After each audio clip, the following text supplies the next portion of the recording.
நாங்கள் அந்த விஷயத்தில் பிஹெச்டி முடிச்சிட்டோம். ஆனால் திருமாவளவன் எல்கேஜி தான் படிச்சிருக்காரு. அன்புமணி ராமதாஸ். வாங்க முழு விவரப்பை பார்க்கலாம்.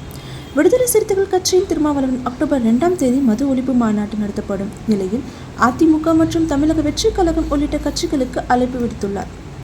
அதே சமயத்தில் பாமக மற்றும் பாஜக உள்ளிட்ட கட்சிக்கு அழைப்பு விடுக்கவில்லை.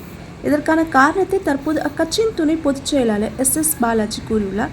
பாமக பேசும் மது ஒழிப்பு பற்றி விசிகாவுக்கு நம்பிக்கை கிடையாது. ஜாதி அரசியலால் ஏற்பட்டுள்ள அவப்பெயரை மறுப்பதற்காக பாமக மது ஒழிப்பு பற்றி பேசுகிறது. அதனால்தான் ஜாதியும் மற்றும் மதவாத கட்சிகளை நாங்கள் அழைக்கவில்லை என்று அவர் கூறியுள்ளார். இந்நிலையில் விசிக நடத்தும் மது ஒழிப்பு மாநாடு பற்றி பாமக கட்சியின் தலைவர் அன்புமணி ராமதாஸ் கருத்து தெரிவித்துள்ளார்.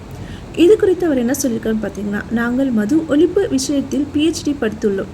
ஆனால் திருமாவளவன் தற்போதுதான் எல்கேஜி படிக்கிறார். மேலும் விசிக மது ஒழிப்பு மாநாடு நடத்தினால் நாங்கள் அதற்கு ஆதரவு கொடுப்போம் என்று கூறினார். எத்தனையோ சாதனைகள் செய்த கட்சியை தொடர்ந்து திருமாவளவன் அவர்கள் இழிவுபடுத்திக் கொண்டிருக்கிறார். தவிர்க்க வேண்டும். எங்களாலும் பேச முடியும். அவங்க கட்சியை பற்றி தரவுதான் எங்களாலும் பேச முடியும். இதோட நிறுத்திக்கங்க. நீங்க மாநாடு நடத்தினா நடத்திட்டு போங்க.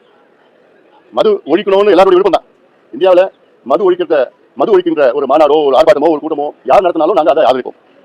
அந்த வகையில் தான் திருமாவளவன் நடத்தினா நாங்கள் ஆதரிப்போம். அவ்வளவுதான். அதில் எங்களை அழைக்கிற கூப்பிடலாம் அதெல்லாம் வேறு.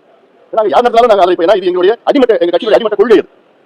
ஆனாலும் இவங்க அந்த கட்சி இவங்க இந்த கட்சி அப்படிலாம் பேசுறதுல அதை நிறுத்திக்கணும். மது ஒழிப்புல நாங்கள் பிஹெச்டி படிச்சிருக்கோம். திருமாவளவன் அவர்கள் இப்போ எல்கேஜி வந்துருக்காரு. அவர் தான் இப்போ தொடங்கியிருக்காரு.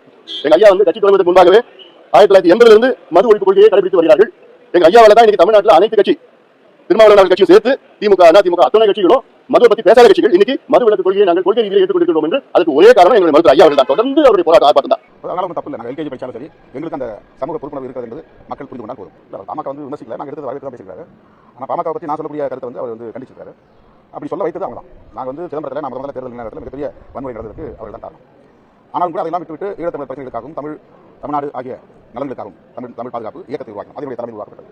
அதில் இணைந்து மருத்துவர் ராமதாஸ் அவர்களோடு சில ஆண்டுகள் நாங்கள் பயணம் செய்தோம். தீவிரமாக பணிகளாற்றோம். அடுத்து வந்த தேர்தலில் 2011 என்ற தேர்தலில் திமுக கூட்டணி இணைந்து பயணித்தோம். இப்போ 2G விவகாரம் மிகப்பெரிய அளவில் இருந்தது. ஒட்டுமொத்த திமுக அணியே தோல்வியை தருகிறது. அதன் பிறகு சோசியல் இன்ஜினியரிங் என்ற பெயரில் பாமக எடுத்த நிலைப்பாடு தலித் விருப்பு என்பதாக அமைந்துவிட்டது. அதே குறிப்பாக விசிகாவுக்கு எதிராக திருமாவளவனுக்கு எதிரான அபாண்டமான அவதூறுகள் திட்டமிட்டு பரப்பப்பட்டது. அதன் பிறகு நாங்கள் உயர்நிலைக்குழு எடுத்த முடிவு. அந்த முடிவை நான் திரும்ப சொல்கிறேன். அவ்வளவுதான். யாரையும் நாங்கள் குறைத்து மதிப்பிடவில்லை, யாரையும் காயப்படுத்த வேண்டும் என்ற நோக்கம் இல்லை. நாங்கள் காயப்படுத்தப்பட்டோம். நாங்கள் ரத்தக்கரையோடு கை முடிக்கணும். நல்ல தமிழ் நலனுக்காக, தமிழ் மொழி நலனுக்காக, தமிழ் நாட்டு நலனுக்காக, நல்லது நம்முடைய தனிப்பட்ட பிரச்சனைகள் முன்னிறுத்த வேண்டாம் அப்படின்னு அந்த நிலையும் கூட நாங்கள் கடந்த காலத்தில் ஏற்பட்ட கசப்பான அனுபவங்கள் எல்லாம் மறந்துவிட்டு கை கொடுத்தோம். ஆனால் திரும்ப தேர்தல் அரசியலுக்காக சோசியல் இன்ஜினியரிங் என்ற பெயரில் அகில இந்திய அளவில் பிஜேபி சிறுபான்மை எதிர்ப்பு அரசியலை கைவிட்டதை கூட தமிழ்நாட்டை பொறுத்தவரையில் அப்படி மைனாரிட்டிஸ்க்கு எதிரான ஹேட் பாலிடிக்ஸ் பேச முடியாத சூழலில் தலித் சமூகத்தை தலித் நான் தலித் என்று பிரித்து ஒரு விருப்ப அரசியலை கிடைத்தது பாமக. இதை அவர்களால் மறுக்க முடியாது. அதனால் ஏற்பட்ட கசப்பான அனுபவத்தின் அடிப்படையில் விடுதலை சிறுத்தைகளின் முன்னணி தலைவர்கள் கலந்து பேசி நாங்கள் ஒரு நிலைப்பாட்டை எடுத்தோம். அதை நான் திரும்ப தெரிவிக்கிறேன். அவர் மது ஒழிப்பில் ஈடுபடுகிறார்கள் அல்லது அந்த கருத்தில் உறுதியாக இருக்கிறார்கள் என்பது எனக்கு எந்த மாற்று கருத்து இல்லை. அதை நான் குறைத்து மதிப்பிடவில்லை. நான் விமர்சிக்கவும் இல்லை. அவர்கள் செய்யவில்லை என்று நான் சொல்லவில்லை. எங்களால் அப்படி இணைந்து பயணப்பட முடியாத ஒரு நிலை இருக்கிறது என்பதை நான் சுட்டிக்காட்டினேன். அவ்வளவுதான்.